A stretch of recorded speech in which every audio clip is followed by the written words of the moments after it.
Good evening everyone. Ito na po yung kanuos sa Bicol o pusit o ano pa mang tawag po sa inyo niyan. Ayan, ito po yung ulam namin ngayon at hiniwa ko na nga po yung mga pusit. Ayan, para crunchy po siya ay lalagyan ko po siya ng harina, breading mix po, yung crispy fry. Ayan, para may lasa po siya, saka paminta, bitchin, at kunting asin na rin po. Yun lang naman yung ilalagay dyan para maging crispy siya at malasa.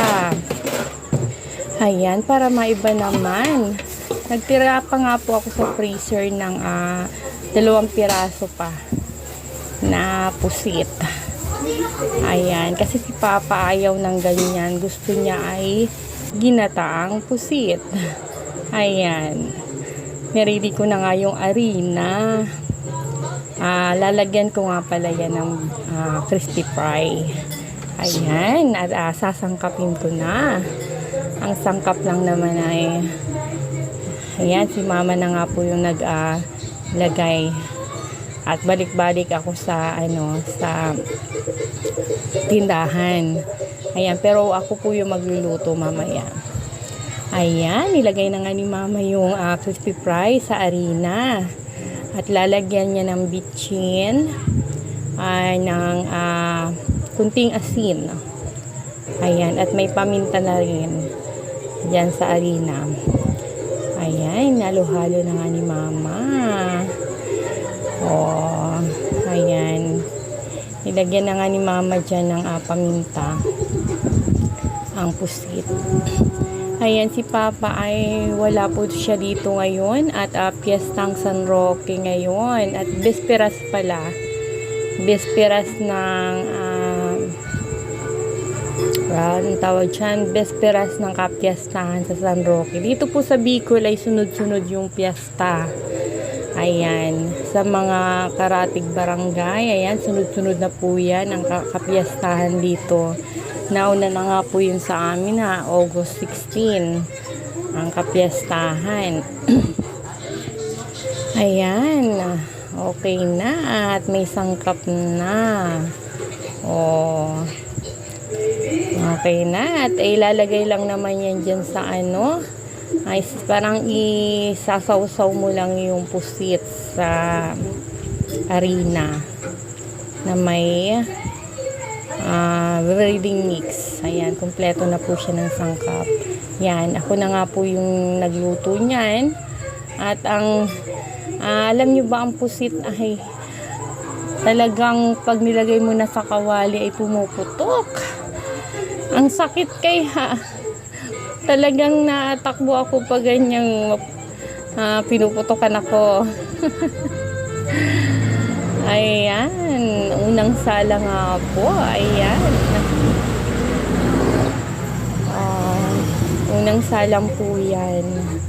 Ayan, ang mga anak ko ay nasa labas ng tindahan, naglalaro.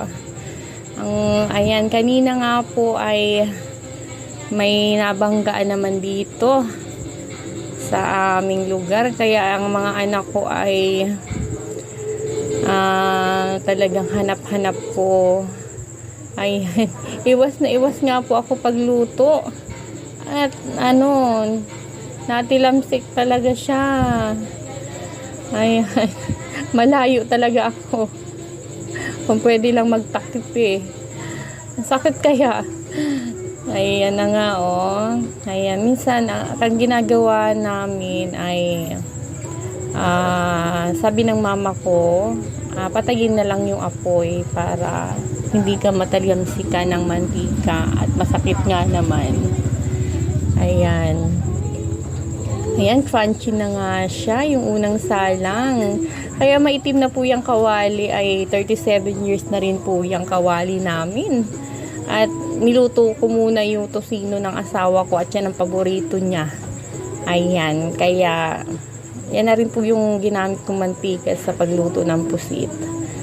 Ayan, pangalawang salang ng lalahatin ko na nga po yan na ilagay. Ayan. Oh, lahatin ko na nga yan. Ay, yung talaga matilamsik yung ulo ng pusit. Ayan, yung ulo ng pusit ang matilamsik dyan. Ayan, ang sakit kaya natilamsikan ako. Talagang bukas niyan, masakit na. Ayan, sabi ni mama, patayin ko daw yung gasol. Ayan, talagang iwas na iwas po ako habang nagluluto. Ayan, pangalawang salang ko na po pala yan. Ayan, kunti na lang po. Ayan, lahat na po yan ay isasalang ko. Mamaya ay kakain na rin po kami pagkatapos ko magluto. Tawagin ko rin yung mga anak ko sa labas at lalaro dyan sa labas. Ayoko nang palagi silang sa labas at ang mga truck, ang lalaki po at sa ginagawang ilog. Ayan, ayan na yung finish. Diba? Tapos na. Napaka-crunchy na ng niluto ko. Ayan, ang sarap. Fresh na pusit. Talaga naman napakasarap. Kain po tayo. Talagang mapaparami yung kain niyan. Bahala na. Ayan. Tinikman ko na nga yung isang piraso ng talaga naman masarap. Malasa pag may breading mix at may kunting paminta, bitchin, asin. Okay na. May ulam na. Ayan. Yung asawa ko ay kumain na. Nauna na siya at nilutuan ko na ng ulam. Ayan. Thank you for watching, everyone.